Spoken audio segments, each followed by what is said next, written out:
Fl-isem tal-Missier u tal-Iben u tal-Ispirtu Santu, il-grazzja ta' Sidna Ġesu Kristu l-imħabba ta' Alla u l-għaqda fl-Ispirtu Santu tkun ma'kom il-koll. Indin nofru dan is-sagrifiċċju tal-Quddisa għar-Ruħ ġew xkembri.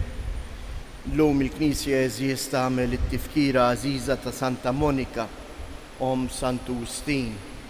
Il-koll nafu kemm din talbet bil-ħerqa u bkiet għal konverżjoni ta' bina. Kejjew impoġġu hekk l-artal llum il-tant ġenituri li huma nkwitati bil-mod ta' ħajja ta' urida biex huma wkoll jarfu jsibu it-triq it-tajba. Filwaqt li narfu n-nuqqasijiet tagħna ejjew nitolbu maħfra għal ħtijietna.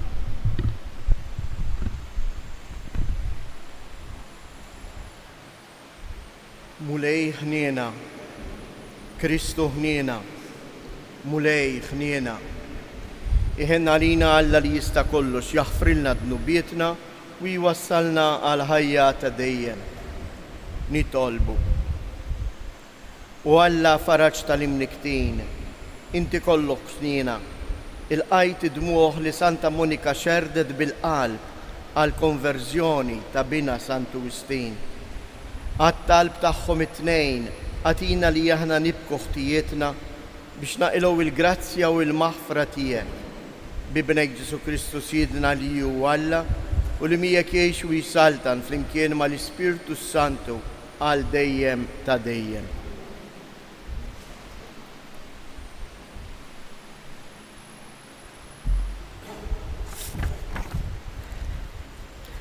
Qari mit-tieni jittra ta' San Pawlu Apostlu lit-Tessalonkin.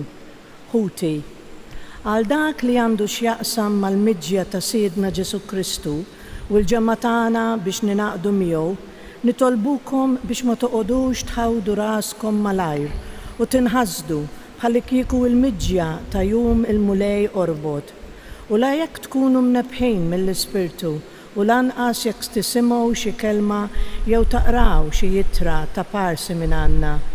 Tħallux il-min qarraq bikom b'ebda mod. Aħna għandna niżoħħar dejjem il-Alla minħabba fikom, ħuti maħbubin mill-mulej. Għaliex Alla għażilkom biex tkunu l-ewwel frott tal-fidwa bil-qdusija tal-Ispirtu Santu u l-fidi fil-verità. Għal dan, Alla sejħilkom permezz tal-Evanġelju tagħna biex ikolkom sem fil-glorja ta' Ġesu Kristu.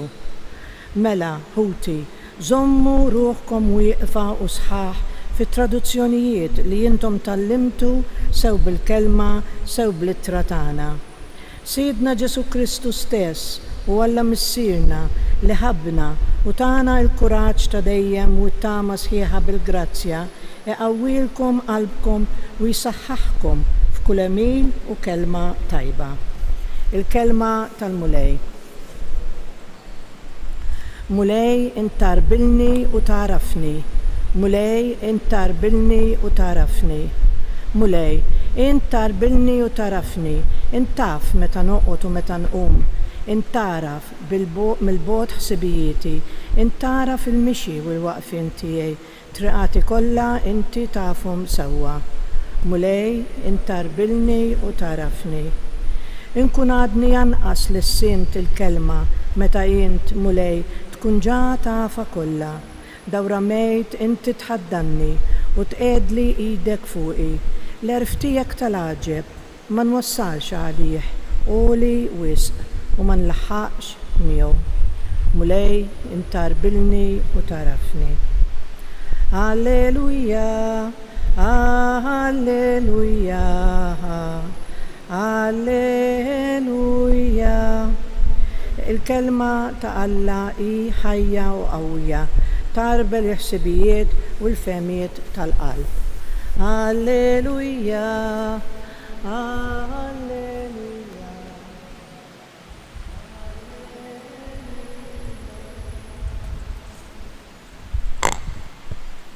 Il-mulej ma'kom. Qari mill-Evanġelju skont San Mattew. F'dak iż-żmien Ġesu waqt li kien qiegħed jitkellem qal: Ħażin għalikom intom il-kittieba u l-Farizej u ċuħ boħra. Intom tħallsu d-deċmi fuq in-nanieħ u l-bużbies u l-kemmun u imbagħad tagħlqu għajnejkom għal dak li huwa l-aqwa fil-liġi, jiġifieri il-ġustizzja, il-ħniena u s-sinċerità. Dawn kien imiskom tagħmlu bla ma tħallu l-oħrajn barra, jagħmel xejja omja li ma tħallux nemusa tgħaddi mill-passatur biex imbagħad tibilgħu il-ġemel. Ħażin għalikom, intom il-kittieba u l-Farizej u ċuħ boħra, intom tnatfu it-tazza u l-platt minn barra waqt li minn ġewwa jkunu mimlijin bi frott is-serq u r-reba. Fariżew għama, it-tazza l-ewwel naddafa minn ġewwa biex imbagħad tkun nadifa minn barra wkoll. Il-kelma tal-mulej.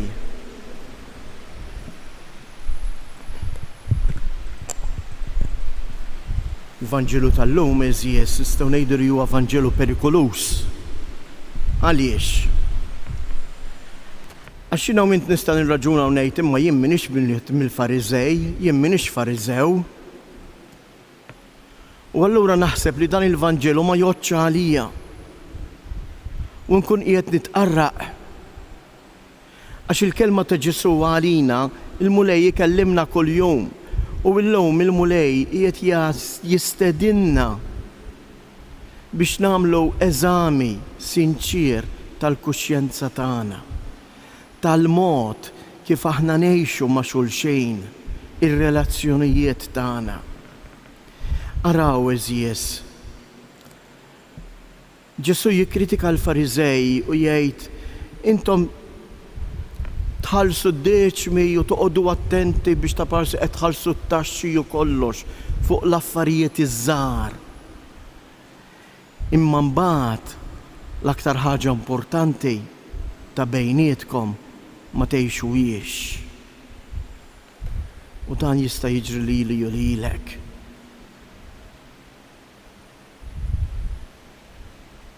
Nista' nkun id-dar u nipprova nżomm id-dar xummiema. Imma mbagħad ir-relazzjoni ta' bejnietna tal-membri tal-familja ma nagħtix kasa. Għax xi drabi iżjed importanti it-tazza milli l-persuna. Iżjed importanti li nżomm l-art nadifa milli nejn, milli nħenn, milli naħfer. Araw hawnhekk Ġesu x'jgħid. Intom imbagħad tagħlqu għajnejkom għal dak li huwa l-aqwa fil-liġi, jiġifieri il-ġustizzja, il-ħniena u s-sinċerità. Kemm jien qed inkun ġust f'dak li nagħmel. Kemm jien qed nuri ħniena f'dak kollu li nagħmel. Kemm jien qed inkun sinċier. Jew nuża s-sinċerità meta jaqbel lili biss. Il-mulej Ġesu jridna nkunu veri, nies awtentiċi, li mhux minn barra nidru sbieħ imma minn ġewwa maħmuġa. Kif jgħid anke lill-Farizej, it-tazza l-ewwel natfuha minn ġewwa biex imbagħad tkun nadifa minn barra.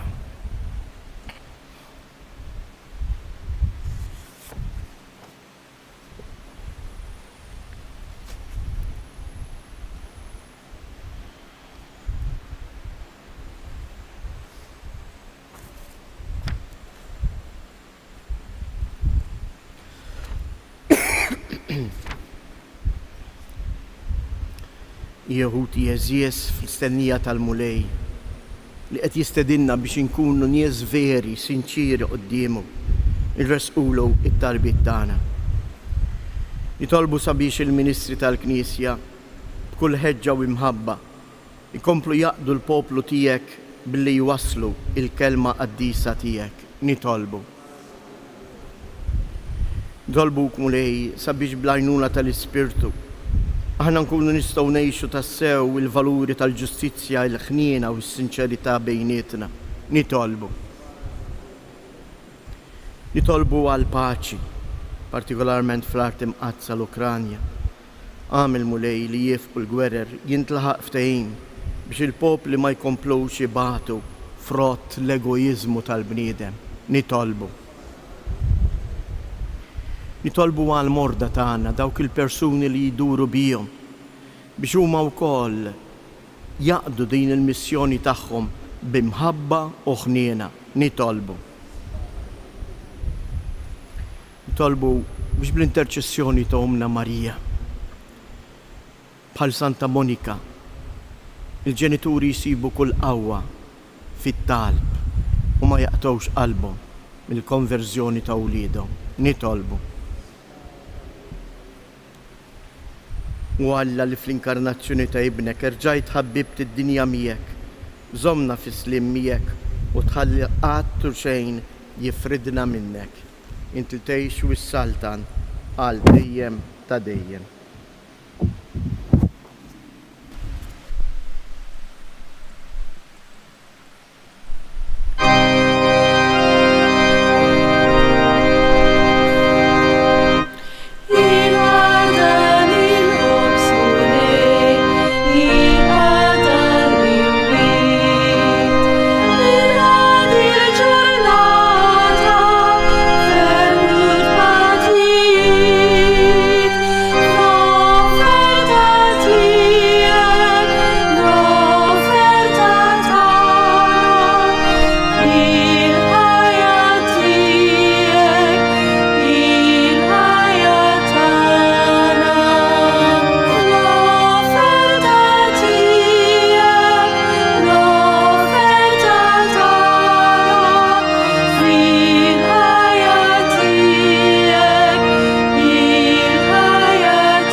Tolbuħuti biex dan is-sagrifiċċju tiegħi u tagħkom ikun joġob lil Alla l-Missier li jista' kollox.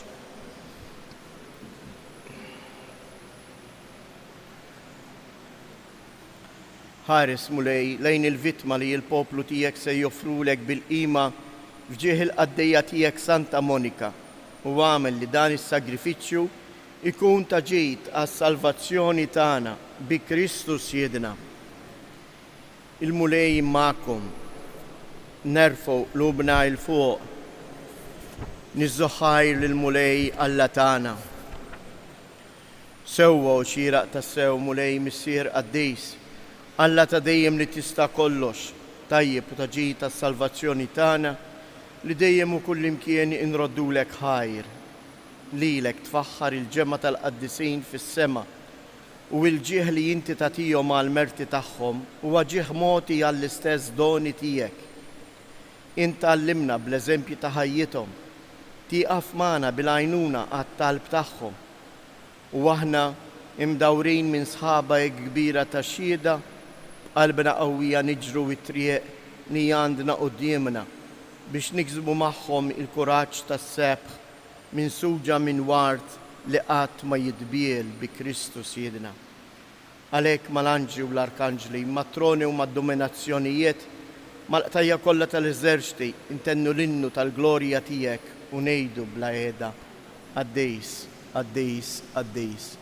Mulej Alla tal-eżerċiti, ismewiet u l-art mimlija bil-glorja tiegħek u sanna fl-ola tas-smewiet, imbirek minn ġej f'isem il-mulej u sanna fil-oli tas-smewiet.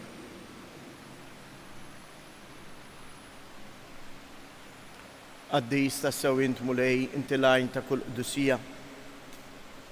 Qaddis għalhekk nitolbuk dawn l-offerti bil-barka tal-Ispirtu tiegħek biex isiru għalina il-ġisem u d-dem ta' Siedna Ġesu Kristu li meta kien se jingħata biex mir-rajħ ibati ħal ħobs radd il-ħajr qasam tal id-dixxipli tiegħu u qal ħudu u kulu il-kol minn dan għax dan huwa ġismi li jingħata għalikom.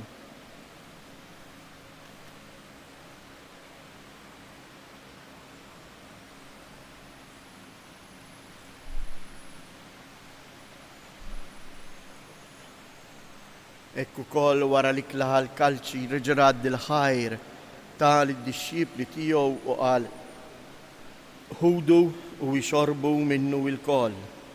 Għax dan huwa l-kalċ ta' demmi tal-patt il-ġdid li jibqa' dejjem. Id-dem li jxirta għalikom għal-bnedmin kollha għal maħfra ta' dnubiet. Għamlu dan b'tifkira tiegħi.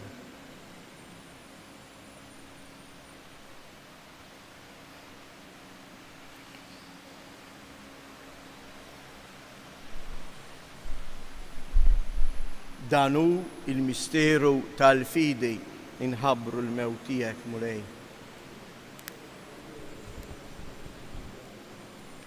Għalek, aħna unamlu dan tifkira tal-mewt u l-qawmien ta' Sidna Ġesu Kristu, nofru lek mulej il-ħobs tal-ħajja u l-kalġ tas-salvazzjoni, u rroddu lek ħajr, għalli xoġbok til-qana għawn qoddimek biex naqduk. U mitċo kontana nitolbu li l-Ispirtu Santu jaqqadna f'ġisem wieħed lilna li nieħdu sem il-ġisem u id-dem ta' Kristu. Ftakar mulej, fil-Knisja tiegħek imxerda mad-dinja kollha u ittaqa' fl-imħabba fl-imkien mal-Papa Franġisku mal-Isqof tagħna Anton, l-isqfijiet u l-ministri tiegħek kollha. Ftakar ukoll fħutna li raqdu bit-tama tal-qawmien. Ftakar fil-mejtin kollha, daħħalhom quddiemek fid-dawl tas-sebħ tiegħek. Ħenna lina l-koll nitolbuk. Għati lilna wkoll il-wirt tal-ħajja ta' dejjem, flimkien mal-Verġni mqazzhom Malla Marija, mar-raġel tagħha San Giuseppe, l-Apostli, Santa Monika u l-qaddisin kollha li jgħixu fil-ħbiberija tiegħek sa mill-bidu tad-dinja. Għamel li magħhom infaħruk u nsebħuk Ġesu Kristu ibnek. Bi Kristu, ma' Kristu u fi Kristu. Jingħata lilek għala missier li tista' kollox, flimkien ma' l-Ispirtu Santu, kull ġieħ u glorja għal dejjem ta' dejjem. Ejjew nitolbu kif għallimna u ridna nagħmlu li bent Alla għas-salvazzjoni tagħna. Missierna li inti fis-smawiet, jitqaddes ismek, tiġi saltnatek, ikun li tritient kif is-sema ekda fl-art. Ħobżna ta' kuljum atina llum, aħfrilna dnubietna, bħalma naħfru l-minuħati għalina, u la ddaħalniex fit-tiġrib, iżda eħlisna mid-deni. Eħlisna nitolbuk mulej minn kull deni, atina fit-tiba u l-ħnina tiegħek il-paċi fi żmienna, biex inkunu ħielsa dejjem mid-dnub, imħarsa minn kull inkwiet, aħna u nistennew nittamaw ilejna u l-miġja tas-Salvatur tagħna Ġesu Kristu. Mulej Ġesu Kristu, li qed lill-Apostli ħallilkom isliem, nagħtikom isliem tiegħi, la tħariex lejn nubietna, iżda ħares lejn il-fidi tal-Knisja tiegħek, għatija isliem u laqda li jien trid fija, jien li tgħix wis-saltan għal dejjem ta' dejjem. Il-paċi tal-mulej tkun dejjem magħkom. Għatu l-paċi lil xulxin.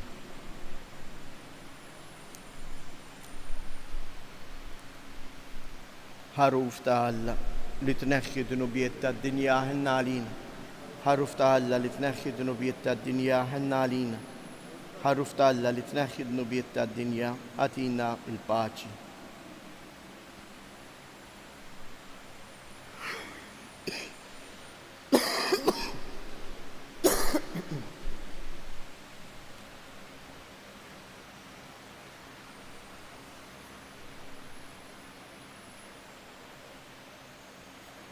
Danu il-ħaruf ta' Alla, danu li jneħħi dnubiet tad-dinja, ħen jindawk li huma mistiedna għall-ikla tal-ħaruf.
nitolbu.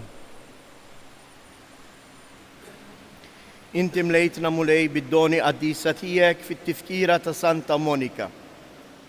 Għamel li bil-qawwa tagħha nitnatfu minn ħtijietna u dejjem nitwettqu permezz tagħha. Bi Kristu Siedna, il-mulej magħkom. Berikom Alla li jista' kollox, il-Missier, l-Iben u l-Ispirtu Santu. Morru u għejxu fil-paċi ta' Kristu.